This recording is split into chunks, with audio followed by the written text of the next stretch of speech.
J'investis dans les cryptos pour être riche dans le futur. Paire de couilles dans le futal, ainsi soit-il. Mon bitcoin et mon couteau. Bienvenue pour cette deuxième partie de l'émission sur les actualités crypto en général. On va aborder plusieurs sujets, notamment celui du grand public, j'ai l'impression qu'il n'est pas encore arrivé sur le marché crypto.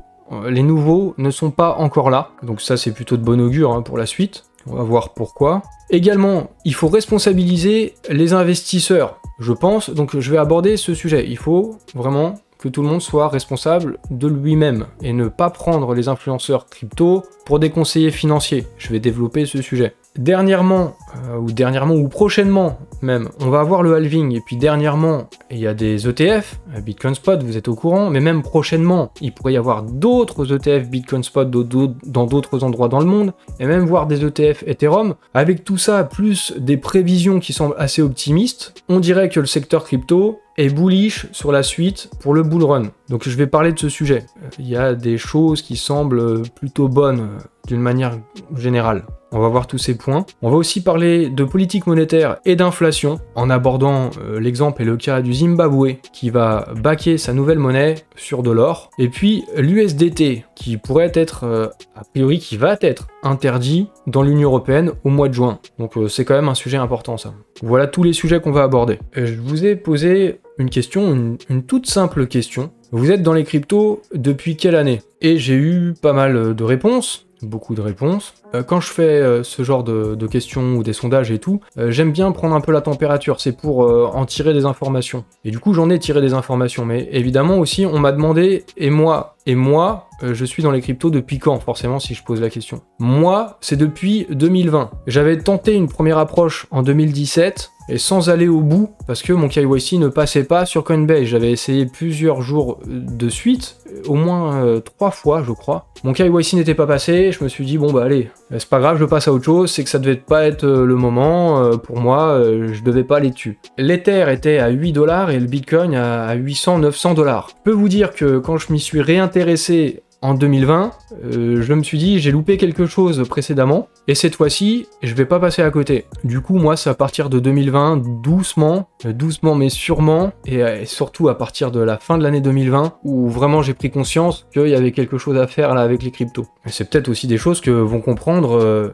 de nouvelles personnes, de nouveaux arrivants qui ne sont pas encore là. Parce que j'ai fait un sondage pour essayer de mesurer depuis combien de temps vous étiez dans les cryptos. Même si c'est un sondage qui vaut ce qu'il vaut, il y a à peu près 1000 votants, c'est pas forcément représentatif de la vérité, mais c'est quand même un bon indicateur. J'ai essayé de donner des années qui étaient un peu représentatives par rapport aux réponses qu'on me faisait dans le tweet précédent en fonction de ce que vous me disiez. Et puis vu qu'on peut pas mettre une infinité de réponses possibles dans le QCM, on peut en mettre que 4, voilà, j'ai essayé de mettre les années qui permettaient de dégager des blocs et des ensembles. Et vous êtes donc une majorité à être arrivé plus ou moins sur 2020, je pense 2020-2021. À 65%, il y a un très gros bloc à ce moment-là, de nouveaux entrants. Ceux de 2017, c'est à peu près 20%, et en fait, il y a très peu de gens qui sont arrivés avant 2017, seulement 10%. En fait, à chaque bull run, il y a une nouvelle vague, et on se retrouve avec plein de nouveaux entrants. Et c'est sûrement pour ça que sur le dernier cycle, en fait, c'est là où il y a le plus de monde qui est arrivé, et qui est resté, malgré le bear market. Par contre, depuis le début de l'année 2024, c'est seulement 5,8% de nouveaux qui ont débarqué avec ce nouveau bull run qui est en cours. Donc c'est moins de 6% des débutants qui débarquent là. On doit encore être très loin de la période euphorique du bull run, du coup je pense, c'est ce que j'en déduis, et le grand public, il est pas encore là. Et ça, ce serait plutôt de bon augure pour la suite. En fait, le grand public, il débarque surtout au moment de l'alt season, parce qu'à ce moment, il y a plein de gros profits, le grand public débarque en mode gogol un peu, en mettant de l'argent un peu sur tout et n'importe quoi, parce que, et du coup tout le monde, tout pète, et c'est à ce moment-là, en fait, où il y a une majorité de nouveaux. Ce sera d'ailleurs intéressant de refaire un sondage quand on sera en plein boom pendant l'alt season, et il y a des chances qu'à ce moment-là, il y ait une majorité de nouveaux. Mais on n'en est pas encore là, parce qu'il n'y a pas encore eu l'alt season qui est en attente pour le moment. En tout cas, je pense, c'est mon analyse des choses. Maintenant, je vais vous parler de la responsabilisation des investisseurs, entre guillemets, parce que bon, un investisseur, si c'est un vrai investisseur, il doit être responsable. C'est un peu comme le bon chasseur et le mauvais chasseur, quoi. Les deux, ils tirent, hein, mais l'investisseur responsable, il assume lui-même ses choix. Hein. Quand il a tiré, il dit pas c'est le mec d'à côté qui a tiré, quoi. En fait, si je vous dis ça, ça vient d'un tweet de Monsieur TK. Il a reçu un message privé d'une personne lui disant ceci. « Bonsoir, je me permets de vous écrire pour vous demander sincèrement, d'après vous, 3 cryptos qui risquent de péter dans la semaine prochaine. Je ne veux pas savoir le pourquoi du comment, elles vont péter, je veux juste que les cryptos dans lesquels tu as confiance à 80%, tu me les communiques, et puis moi, je te ferai confiance, je miserai dessus, et merci à toi pour me rendre riche. » C'est pour ça que je vous dis, il est grand temps que les investisseurs se responsabilisent et arrêtent de prendre les influx crypto pour des conseillers financiers. Bougez-vous le cul, je dis ça vulgairement, mais c'est peut-être un peu pour choquer certains. Vous devez pas vous en remettre à ce qu'on dit nous, vous devez faire vos propres choix, créer vos propres convictions et assumer vos choix jusqu'au bout, que ça aille dans le bon sens ou le mauvais sens. C'est comme le bon et le mauvais chasseur, c'est vous qui tirez. Hein. Et la balle, elle est partie de votre fusil. Il y a quelque chose qui illustre aussi cela, je trouve. Si vous connaissez le compte Crypto Confession, on voit un peu de tout, hein, dans les témoignages. Et là, c'est des témoignages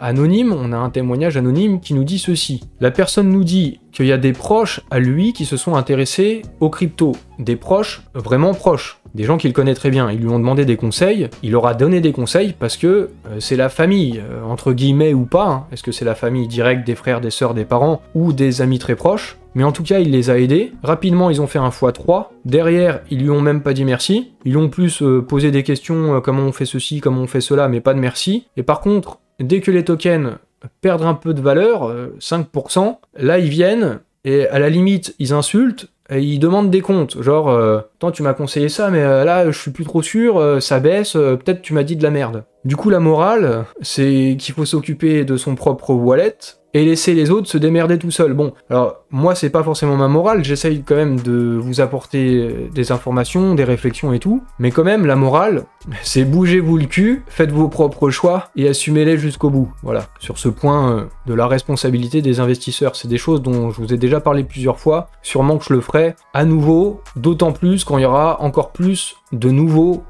qui arriveront dans la crypto. Maintenant, on va aborder différents points qui peuvent être de bon augure aussi pour la suite du cycle et du bull run. Là, c'est une réflexion de Bob Lucas. J'ai vu ce tweet passer et il nous dit qu'il faut saluer cette période actuelle de consolidation. Effectivement, ça monte, ça redescend, ça monte, ça redescend. C'est quelque chose, je vous ai dit il y a plusieurs semaines, c'était un scénario possible, une latéralisation. Et ça, ce serait très bien, hein, parce que si on latéralise comme ça, je pense que c'est ça qui pourrait, derrière, nous amener l'alt season. Idéalement, ce qu'on aimerait voir, c'est que l'accumulation continue, encore sur plusieurs semaines. Lui, il espère jusqu'à fin mai. Ça va épuiser les vendeurs et ça nous créera une bonne base pour le doublement du prix d'ici la fin de l'année. Bon, ça c'est sa réflexion, je ne sais pas, je ne vous dis pas que le prix derrière va doubler d'ici la fin de l'année et qu'on sera à 140 000 $, je ne sais pas, c'est sa réflexion. Mais par contre, le fait qu'on latéralise, qu'on accumule, qu'on consolide comme ça, derrière quand le Bitcoin va repartir, il y a des chances que ça puisse peut-être lancer l'alt season.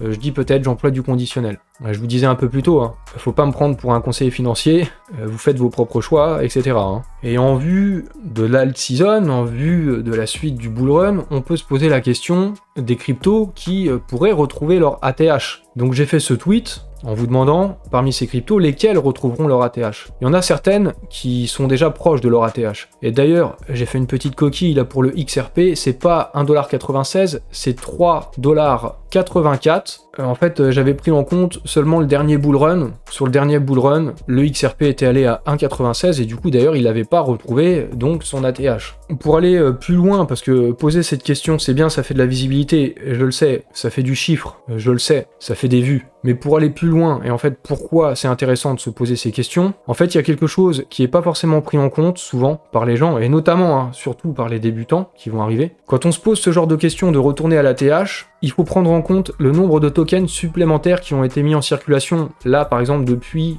2021. Avec plus de tokens en circulation, il faut injecter plus de liquidité, plus d'argent dans le market cap d'une crypto pour que le prix de son token soit le même qu'à son ATH de 2021. Je vais résumer ça avec un exemple qui va essayer d'être parlant. On va dire en 2021, on avait une crypto, il y avait 10 tokens et son market cap global était de 20 $. Donc, un token valait 2 $, voilà, à son ATH. Cette même crypto, pour qu'elle retourne à son ATH de 20 $, ça va pas être la même histoire, parce qu'entre-temps, des tokens ont été émis. Peut-être que maintenant, il y a 2 fois plus de tokens. Avant, il y en avait 10, et peut-être que maintenant, il y en a 20. 2 fois plus de tokens, ça veut dire que la valeur du prix d'un token a été divisée par 2. Avant, c'était donc 2 $ en 2021, et bah sur le nouveau bull run, même si on retourne sur le même market cap, le token vaudra 1 $. Comprenez là cet exemple, je pense que je l'ai bien simplifié, c'est quelque chose à prendre en compte. J'ai fait un autre tweet, je pense que c'est bien pour votre mindset, parce que je vois des esprits chagrins, des gens un peu torturés en ce moment, en voyant des narratifs à droite à gauche, des trucs qui pètent, des trucs sur lesquels ils ne sont pas forcément, etc. Ça crée parfois des drôles de sentiments. Alors c'est pas forcément pour vous rassurer, c'est pour vous dire aussi la vérité. Si vous êtes dans la crypto, vous êtes déjà positionné sur le prochain gros narratif de la finance mondiale. Et en fait, a priori, même si vous avez des cryptos, là, comme il m'est dit ici, la plupart des tokens, ils finiront peut-être au trou, etc., ou ils servent à rien, etc. Mais normalement, si vous faites bien les choses, dans votre portefeuille, vous avez quand même des BTC et des ETH. Et ça représente quand même la majeure partie de la capitalisation crypto. Donc, a priori, la majorité des gens qui sont positionnés sur les cryptos, vous êtes bien positionnés sur le prochain gros narratif de la finance mondiale. Ayez ça en tête, vous êtes quand même très bien par rapport à plein de gens qui ne connaissent rien des cryptos et qui subissent juste l'inflation. Je vais aborder d'autres points, des déclarations, des prévisions, des indicateurs qui semblent de bon augure pour la suite de ce bull run. Le PDG de Ripple, de XRP, affirme que la capitalisation des crypto-monnaies va doubler d'ici la fin de l'année. Alors c'est marrant, c'est un peu la même réflexion que Bob Lucas ici. Lui aussi, il pense que le prix va doubler d'ici la fin de l'année. Il se montre donc très bullish, le PDG de Ripple. Il nous dit « Je suis très optimiste. Je pense que les tendances macro, c'est-à-dire des éléments comme les ETF, attirent pour la première fois de l'argent institutionnel réel. On voit que cela conduit à davantage de demandes et en même temps, l'approvisionnement est réduit. Il n'y a pas besoin d'être étudiant en économie pour comprendre ce qui va suivre. Autrement dit, ça va monter. Beaucoup de demandes et pas beaucoup d'offres. Voilà, c'est les principes de base un peu qu'on apprend en économie. Toujours du côté de Ripple, on apprend qu'ils vont lancer un stablecoin indexé sur le dollar qui sera adossé à 100% à des dépôts en dollars, à des bons du trésor américain à court terme et à d'autres équivalents. C'est un fait important, voilà, un nouveau stablecoin de Ripple. Après, j'ai pas beaucoup d'autres choses à dire, hein. Mais sur les stablecoins, il y a d'autres choses à dire, et là c'est quand même assez surprenant. Il y a Sony, la marque d'électronique consumer et puis de jeux vidéo entre autres avec PlayStation, la marque Nippon, la multinationale, qui va lancer son propre stablecoin sur le réseau Polygon. Et a priori, tout ça, c'est fait dans la possibilité de faire des paiements. Des paiements, comme là ils nous disent, la société examinera si le stablecoin peut être utilisé comme moyen de paiement pour les entreprises qui utilisent la propriété intellectuelle du groupe Sony, comme dans le secteur des jeux vidéo et du sport. Donc peut-être que dans quelques temps, il sera possible d'acheter ces jeux vidéo directement depuis sa PlayStation en utilisant un stablecoin, donc de la crypto. Autre chose qui est quand même un signal, un élément bullish, même si il y a des choses qui font pas plaisir là-dedans. La BRI annonce un projet de tokenisation pour améliorer le système monétaire. La BRI, c'est la banque centrale des banques centrales. Et ce que ça nous dit, c'est que la tokenisation, ça semble être bien le prochain narratif de la finance mondiale, comme je vous disais ici, pour améliorer le système monétaire. En fait, le système monétaire en a besoin même pour survivre. Et vous voyez donc bien qu'on va vers cette adoption. C'est visible, ça devient évident, même si, en l'occurrence, ce sera pour faire des monnaies, des crypto-monnaies de banque centrale, les MNBC. Et ça, on aime moins bien, parce que c'est des monnaies qui sont programmables, etc. C'est moyen, c'est pas génial. La Banque des règlements internationaux, donc c'est ça la BRI, et 7 banques centrales ont annoncé aujourd'hui leur intention d'unir leurs forces avec le secteur privé pour explorer comment la tokenisation peut améliorer le fonctionnement du système monétaire. Alors quand ils disent améliorer le fonctionnement du système monétaire, en fait c'est pour le sauver, hein. Je vous ai déjà parlé de ça à différentes reprises, même il y a plusieurs mois. Je vais vous expliquer ça un peu plus tard encore dans cette vidéo avec un autre exemple. On va continuer sur des nouvelles bullish. Là c'est Bitwise. Pour eux, les institutionnels vont injecter 1000 milliards de dollars de plus dans Bitcoin. Alors c'est un fonds de gestion, je vous ai déjà dit, c'est normal aussi, c'est leur rôle d'être bullish pour avoir plus de clients, et donc ça leur est bénéfique d'essayer de contribuer au fait de faire monter le prix et de nous faire miroiter une augmentation du prix. Mais en même temps, c'est le genre de chose qui est autoréalisateur. Ils nous disent: nous sommes tous enthousiasmés par les 12 milliards de dollars qui ont afflué avec les ETF depuis janvier, et c'est vrai, collectivement, il s'agit du lancement d'ETF le plus réussi de tous les temps, mais imaginons qu'à l'échelle mondiale, les gestionnaires de patrimoine n'allouent en moyenne que ne serait-ce que 1% de leur portefeuille dans Bitcoin. C'est très peu, du coup, aujourd'hui, et dans ce contexte, les 12 premiers milliards de dollars qui sont entrés depuis janvier sur les ETF BTC, ça représente à peine un acompte, 1% des 99% à venir. D'où le fait que pour eux, il y a encore plein de milliers, de dizaines de milliers, de milliards qui vont arriver. Et également, autre chose bullish, c'est véritablement bullish. Du côté de Hong Kong, ils devraient approuver les premiers ETF Bitcoin Spot dès le 15 avril pour les sociétés Boshi Funds, Value Partner Financial, Harvest International et China Asset Management. C'est des acteurs majeurs de la finance chinoise et ils pourraient apporter plusieurs dizaines de milliards de dollars dans l'économie crypto sur le long terme. Ça contribuerait encore plus au fait d'une augmentation de la demande alors qu'il y aura toujours une faible offre. C'est ce que disait le PDG de Ripple, comme quoi il n'y a pas besoin d'être étudiant en économie pour comprendre ça. L'approvisionnement est réduit, la demande elle augmente davantage. Bah les ETF de Hong Kong, ça va accentuer tout ça encore. Et toujours dans ce sens-là, une information là de Bitcoin Magazine, il ne reste que 1,7 million de Bitcoin sur les exchanges. Et avec la réduction de moitié, avec le halving, ça pourrait d'autant plus provoquer un choc de l'offre et de la demande. Tout ça combiné, les ETF, le halving, les institutionnels, le fait qu'il n'y a pas encore beaucoup de débutants dans la crypto, ils vont arriver, il n'y a pas encore eu l'alt season, tout ça nous montre qu'on devrait quand même encore avoir du temps, c'est plutôt de bon augure. C'est mon évaluation de la situation, c'est mon impression en tout cas. Mais comme je vous disais, ne suivez pas forcément mes conseils, ou je sais pas, je suis pas un conseiller financier, donc voilà, je vous fais juste part de mes réflexions comme ça. Et il y a aussi Coinbase, du coup, avec tout ça, avec tous ces trucs, les ETF, etc., normalement, les baisses de taux, le halving, Coinbase également est bullish, en fait, ils font à peu près cette même analyse. À notre avis, l'acceptation croissante du Bitcoin en tant que forme d'or numérique pourrait permettre la demande d'un nouveau sous-ensemble d'investisseurs dans ce régime de marché. Cette phrase, je la trouve intéressante. Permettre la demande d'un nouveau sous-ensemble d'investisseurs dans ce régime de marché. Je suis pas sûr de savoir ce que ça veut dire exactement. Ce régime de marché, ils sont peut-être pas en train de parler juste du BTC, peut-être des cryptos en général. Peut-être dans ces cas-là, il pourrait y avoir des ETF sur d'autres cryptos et d'autres sous-ensembles d'investisseurs. C'est peut-être ça la phrase, je ne suis pas sûr du tout. Je vous dis ça comme ça. En conséquence, Coinbase, eux, ils pensent que les baisses seront probablement achetées de manière plus agressive, les baisses, les dips sur le marché crypto, par rapport au cycle précédent. Même s'il y aura toujours de la volatilité, lorsqu'on arrive en découverte de prix, quand on dépasse les ATH, comme ce fut le cas là sur le BTC, derrière, on peut avoir des bougies qui partent très très fortes à la hausse, mais aussi de très très fortes corrections. Mais ils pensent quand même que ce sera racheté très fortement les baisses. Avec toutes ces bonnes nouvelles là que je vous ai données, en fait, je vous ai demandé aussi quel était votre sentiment de marché, mais c'était avant de vous donner toutes ces nouvelles. Comme ça, au moins, c'est peut-être un peu plus neutre. Malgré ça, vous êtes optimiste à 63%, pessimiste à 7%, et vous êtes près de 30% à être quand même un peu perdu actuellement, sûrement dû à cette consolidation, à cette période où ça monte, où ça baisse, et on sait pas trop, on hésite, on se dit peut-être faudrait que je vende ce bag-là, que j'aille sur une autre crypto. Voilà, il y a des gens qui sont un peu perdus. Je fais aussi toute cette vidéo pour... déjà, de toute façon, je fais pas exprès, c'est juste les informations qui sont arrivées cette semaine. Moi, j'essaie juste de les mettre bout à bout pour avoir une idée, un développement, un fil conducteur, vous remarquez, un fil conducteur général sur ma vidéo. Du coup, ne soyez pas perdus, on est sur le plus gros narratif de la finance mondiale, les débutants sont pas encore là, il y a beaucoup d'indicateurs qui nous montrent qu'il y a de bonnes choses à venir, et normalement c'est plutôt l'optimisme qui devrait être de rigueur. Voyons une petite analyse technique, ça fait toujours plaisir, allez voilà, un nouvel petit indicateur pour essayer, comme avec sa boule de cristal, de voir l'avenir, une analyse de TechDev.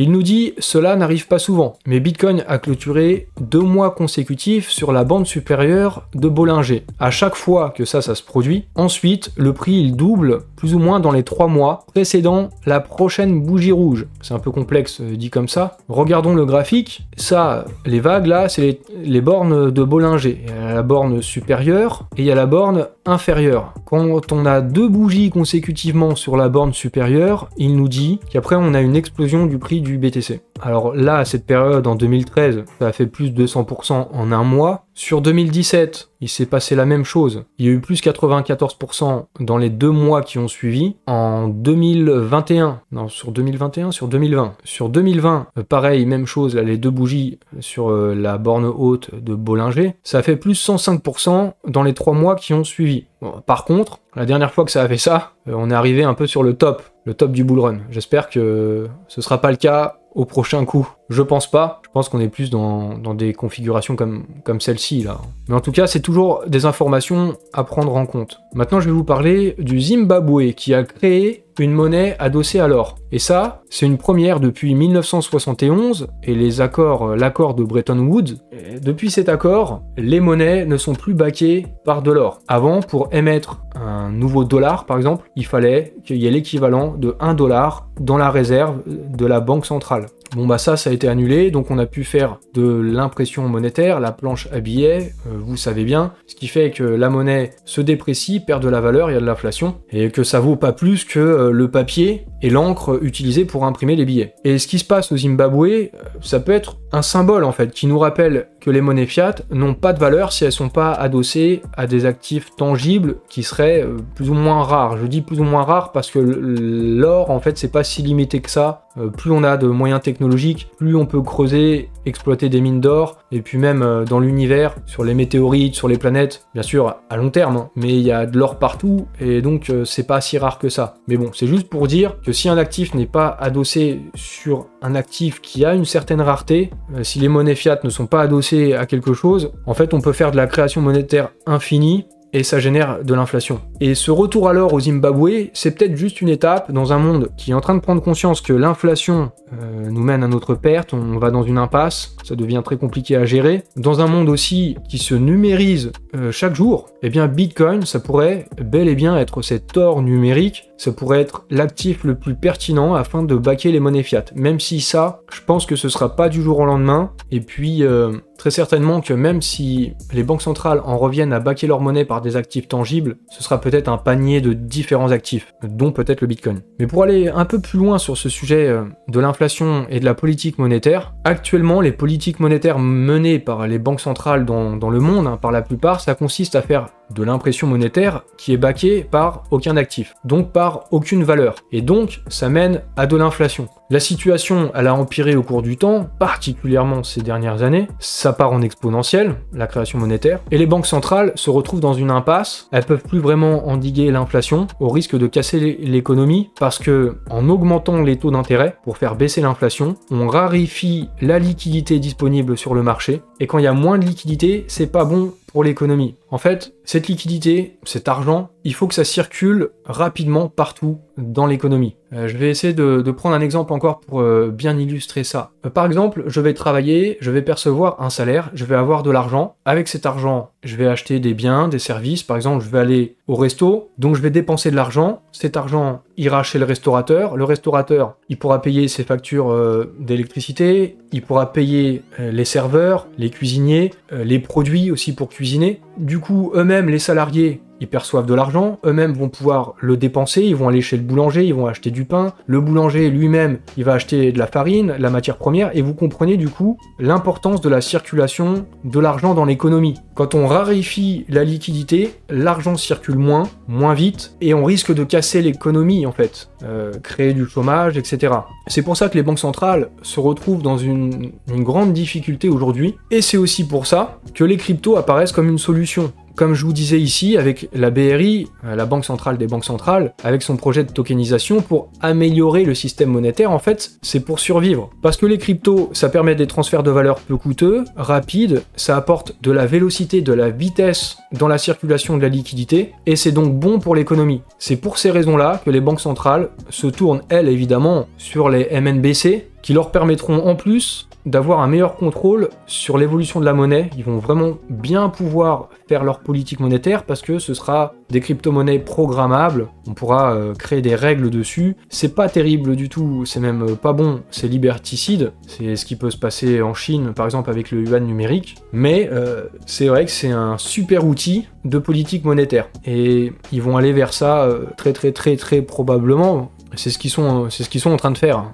la tokenisation, voilà, avec les MNBC. Du coup, on en vient à cette inflation, justement, avec des chiffres de l'inflation américaine qui est moins bonne que prévu, en tout cas de ce qui était attendu. Le CPI s'établit à 3,5%, il était prévu 3,4%. Le corps CPI s'établit à 3,8%, c'était prévu à 3,7%. En fait, il y a plein d'indicateurs de l'inflation, il y en a peut-être 6, je crois, il y en a plusieurs, mais peu importe. Il y a de l'inflation latente, il y a de l'inflation sur les matières premières, il y a différents types d'inflation. Mais au global, ce qu'il faut comprendre, c'est qu'ils ont du mal, même en ayant augmenté les taux, et pendant longtemps, ils ont du mal à réduire cette inflation. Et du coup, dans le même temps, ça peut être problématique pour l'économie, comme ce que je vous expliquais juste avant. Donc voilà, ça fait 36 mois d'affilée qu'il y a de l'inflation qui dépasse les 3% aux États-Unis. C'est donc un problème. Vous voyez, il y a donc un véritable problème. Et je vais aborder maintenant un autre sujet, celui des stablecoins, et notamment l'USDT, qui va être interdit, en principe, au mois de juin, dans toute l'Union Européenne sur les exchanges. Là, c'est quelque chose que nous rappelle Alex X. En plus, il me follow.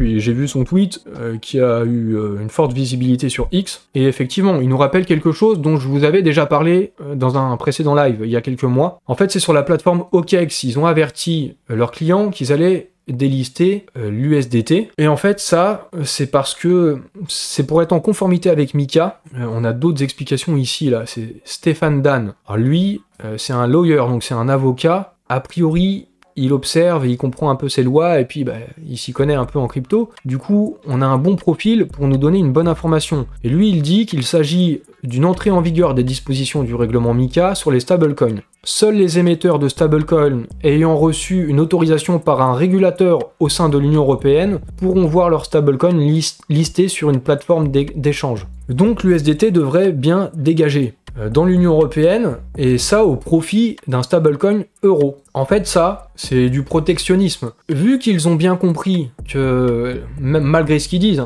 qu'il va y avoir une adoption, et bon, je pense que vous aussi, vous l'avez compris, nous, en tout cas, on l'a compris, il va y avoir une adoption des cryptos, donc aussi des stablecoins. Dans quelques temps, on va pouvoir payer en stablecoin, c'est déjà en train de se faire, mais payer en stablecoin chez son commerçant, etc.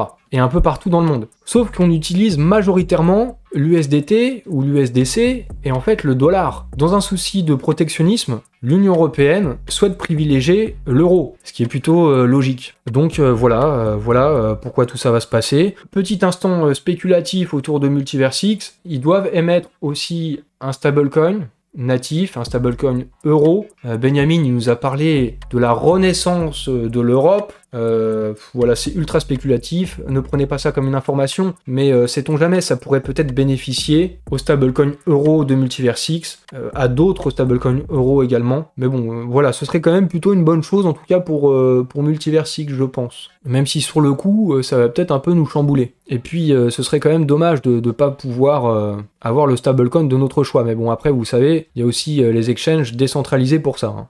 Un point qui peut être là très intéressant, je pense, et peut-être révélateur, on va essayer de tirer de cette petite phrase peut-être un peu plus d'informations. C'est le président d'Avalanche Labs qui nous dit qu'ils sont en discussion et ils travaillent avec BlackRock, PayPal et JP Morgan. Donc déjà ça nous dit oui, l'adoption elle est en cours. C'est pas seulement sur Bitcoin et Ethereum, il y a BlackRock qui s'intéresse a priori du coup au token AVAX. Est-ce que ce serait pour faire un ETF ? Et je pense qu'en fait, si BlackRock s'intéresse à d'autres choses que Bitcoin et Ethereum, là à AVAX, je pense qu'il s'intéresse aussi du coup à d'autres projets encore, à d'autres tokens. Je pense que ça, c'est peut-être en lien avec ce genre de phrase là de Coinbase où ils nous disent que l'acceptation croissante du Bitcoin en forme d'or numérique, ça pourrait permettre la demande d'un nouveau sous-ensemble d'investisseurs dans ce régime de marché. Le régime de marché, c'est celui des cryptos, et du coup, d'autres cryptos que Bitcoin et Ether. On verra. Est-ce que par la suite, il y aura des paniers de cryptos, des indices de cryptos